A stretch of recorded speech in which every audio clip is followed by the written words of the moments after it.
Vila Nova do Espírito Santo de Abrantes, ou apenas Vila de Abrantes, foi uma antiga povoação indígena. Inicialmente chamou-se Aldeia do Divino Espírito Santo, sendo iniciada em 1558 e estabelecida pelos padres da Companhia de Jesus no Brasil, com a intenção de catequizar os nativos e propagar a Santa Fé. Posteriormente passaria a ser denominada como Vila de Abrantes, após a expulsão dos jesuítas pelos holandeses. Foi a primeira sede administrativa de Camaçari e atualmente faz parte deste município. A história de Vila de Abrantes tem início a partir da habitação dos povos tupis, em torno do ano 1000, no recôncavo baiano. Com a invasão da região por exploradores europeus, foi fundada no ano de 1558 a Aldeia do Espírito Santo pelos jesuítas, habitada por índios de várias aldeias tupinambás. Essa região é reconhecida como uma das 4 primeiras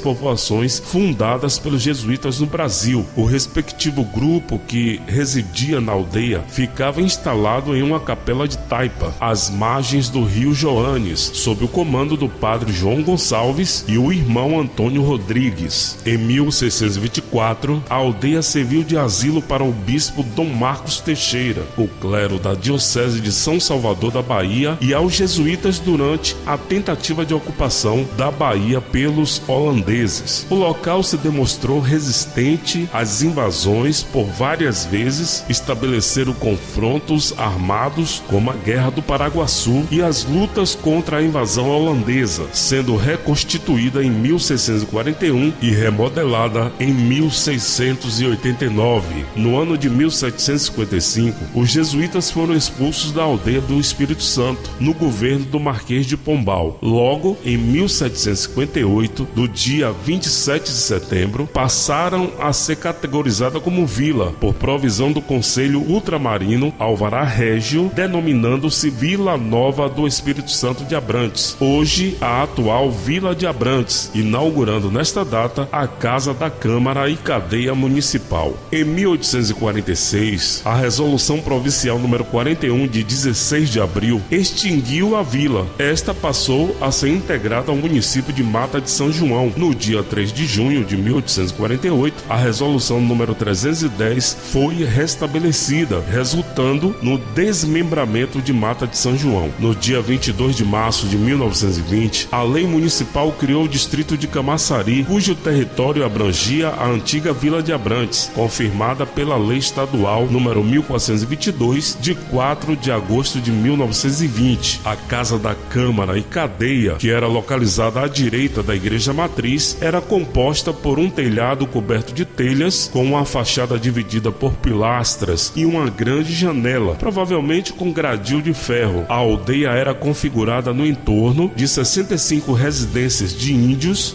dados associados por Domingos Barreto, ex-capitão do Regimento de Infantaria de Extremóis e escriturário da Contadoria Geral da Junta da Real Fazenda da Capitania da Bahia, que foi até Vila de Abrantes no século XVII em missão para documentar este local. Entre as estradas de chão que chegavam até a vila estavam os caminhos que conduziam até o resto da Bahia, tais como a Estrada de Arembepe, estrada que vinha do Rio Joanes, estrada que ia até o Capuame, entre outras. No final do século XIX, com a expansão da malha ferroviária baiana, houve a integração com o Recôncavo e a região do São Francisco, pela configuração de ocupação que se mostrava pela agricultura de sobrevivência, roças e sítios. Ainda hoje é possível encontrar aglomerações remanescentes de quilombos. A histórica Igreja do Divino Espírito Santo, em Abrantes, fundada por volta do século XVI pelos jesuítas, era parte de suas instalações junto com a ala residencial, que foi demolida em 1940. A construção do templo atual remete ao século XVII, já que a aldeia foi reconstruída em 1641 e remodelada em 1689. Venha conhecer a histórica Vila de Abrantes. Emerson Salles, site Voz de Abrantes, com imagens da Abrantes Cell, fonte Wikipédia.